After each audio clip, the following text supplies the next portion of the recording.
일단 오늘의 첫 소식은 청와대가 자유한국당 황교안 대표에게 제안을 했다고 하죠. 일단 5당 대표 먼저 만나고 그다음에 자유한국당 황교안 대표와의 회동을 바로 이어서 하자 이렇게 제안을 한 겁니다. 강기정 정무수석이 각 당을 돌면서 이렇게 제안을 했다고 밝혔습니다. 정치에서 명분이 대단히 중요하긴 합니다만 뭐 많은 분들이 그렇게 생각하지 않겠습니까? 일단 1대1 회담이 수용이 된 건데 5대1이냐 3대1이냐 먼저 하는 거 그게 그렇게 중요할까 이런 생각도 하실 것 같은데 저게 그렇게 중요한 문제입니까? 예, 뭐 국민들 입장에서는 예. 굉장히 답답하실 거라고 생각이 됩니다. 그런데 이제 이번에 당 대표들하고의 만남을 보시면 이제 곧 문 대통령께서 유럽 순방을 가시지 않습니까? 네, 9일에 출발하는 그렇죠. 걸로 그러니까 돼 있죠. 순방 전에 이루어져야 되니까 사실은 굉장히 좀 급박한 현상이고요. 또 하나 이번 저는 회동의 가장 큰 목적은 사실상 우리가 덕담하자고 만나는 자리는 아니라고 생각이 됩니다. 예. 그럼 왜 만나느냐? 지금 얼어붙어 있는 국회 정상화가 아마 대통령께서 황교안 당대표에게 가장 당부하고 싶으신 또 의논하고 싶으신 가장 제일 일 현안이라고 보여지는데요. 저희가 좀 복귀해서 보면 지금의 국회 사태가 이렇게 된 원인은 민주당과 또 범여권이라고 할 수 있는 야3당이 제1야당인 한국당을 패스트트랙에서 사실상 이런 표현이 맞는지 모르겠지만 왕따를 시키면서 네. 지금 이런 사태가 벌어졌습니다. 그러면 국회 정상화에 저는 키가 어디에 있느냐. 황교안 대표를 가장 먼저 만나시는 게 저는 대통령에게 가장 필요한 일이라고 생각이 되고 저희가 그런 것들을 상징적으로 먼저 만나자고 제안을 드리는 건데요. 저는 대통령께서 정말 국회 정상화의 뜻이 있으시다고 하면 황교안 대표의 이런 제안을 흔쾌히 수락하시는 게 지금 국회 정상화에 위해서 가장 빠른 방법이 아닌가 이렇게 생각해 봅니다. 예, 알겠습니다. 자유한국당은 패스트트랙 같은 경우도 말이죠. 사실은 냉정하게 생각해 보면 그렇게까지 이게 막았어야 될 사안이냐. 네. 논의의 출발점에 테이블 위에 올리자라고 하는 게 패스트트랙인데 그게 마치 국회를 그냥 통과하는 것처럼 결사 반대했던 것. 그거 좀 너무 과했던 것 아니냐는 얘기도 들을 법해요. 그것 때문에 지금 국회는 상당히 꼬였거든요. 물론 또 민주당과 다른 정당들이 너무 무리하게 자유한국당을 제외하고 추진했기 때문에 자유한국당 입장에서는 기분이 나쁠 수가 있긴 하겠습니다만. 근데 이제 국민 여러분들께서 상세한 내용들을 다 기억 못 하실 수도 있고 또 요즘 워낙 뉴스가 많아서 잘 체크를 못 하실 수 있을 거라고 생각이 되는데 저희가 그렇게 말렸던 그 선거법과 공수처법 패스트트랙에 이제 올려져 있는데요. 사실은 패스트트랙에 올리자마자 다른 얘기들이 나오고 있습니다. 그래서 저희가 여태까지 어떠한 상황에서도 합의를 거쳐서 다루었던 선거법이 사실은 다수 당임에도 불구하고 나머지 야당과 여당이 사실은 뭐 새로운 하나의 또 이렇게 팀을 이루어서 이렇게 끌고 갈 수 있다라고 하는 저는 좋지 않은 관행을 가져갔다라고 보고 있고요. 아까 이제 이재정 대변인께서 말씀하신 좀 두리뭉실한 표현이라고 생각이 되는데 아까 첨예하게 상대방의 가치나 의견에 대해서 싸워야 되는 곳이 국회라고 말씀하셨습니다.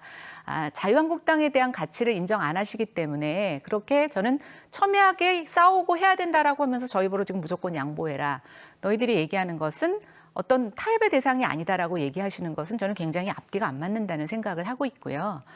그러니까 민주당 안에 지지계층 안에서도 여러 목소리가 있을 수 있지만 민주당에서는 못 들을 수 있는 반대의 목소리를 전할 수 있는 정당이 저는 한국당이라고 생각이 됩니다. 네. 그러면 한국당의 이야기가 수가 많고 적어서가 아니라 저는 분명히 존중해 주셔야 된다고 생각이 되고요.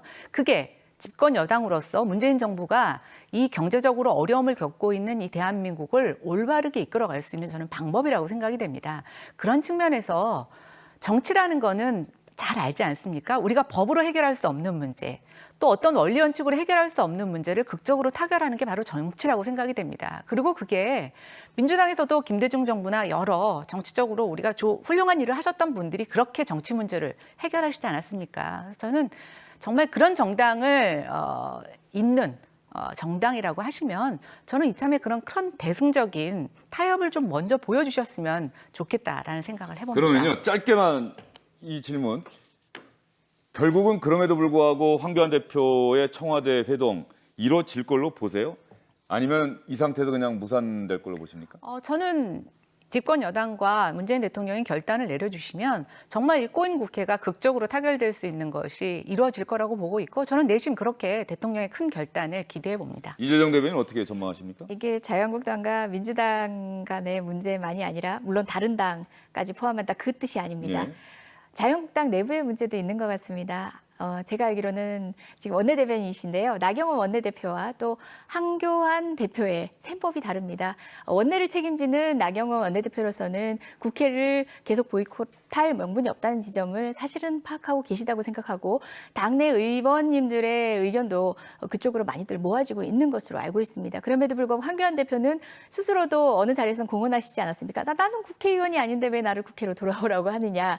뭐 우스갯소리로 하신 말씀이지만 사실상 본인의 입장에서는 다음 총선이 아닌 그 다음 대선을 향한 본인의 행보에 지금까지 행보에 좀 자족하고 계신 게 아닌가 싶고 그런 원내와 당의 묘한 입장 역시도 자유한국당 내에서는 지금 완전히 드러나지 않은 사실은 굉장히 중요한 키포인트가 되는 갈등이 아닌가 생각도 듭니다.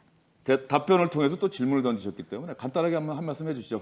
오늘 이인영 원내대표도 그 얘기를 했어요. 지금 걸림돌이 황교안 대표 아닐까. 사실 원내대표가 이인영 원내대표가 그런 얘기하는 것도 쉽지 않은데 결국 또 했어요. 이 자유한국당을 자극할 수 있는 발언인데 사실입니까?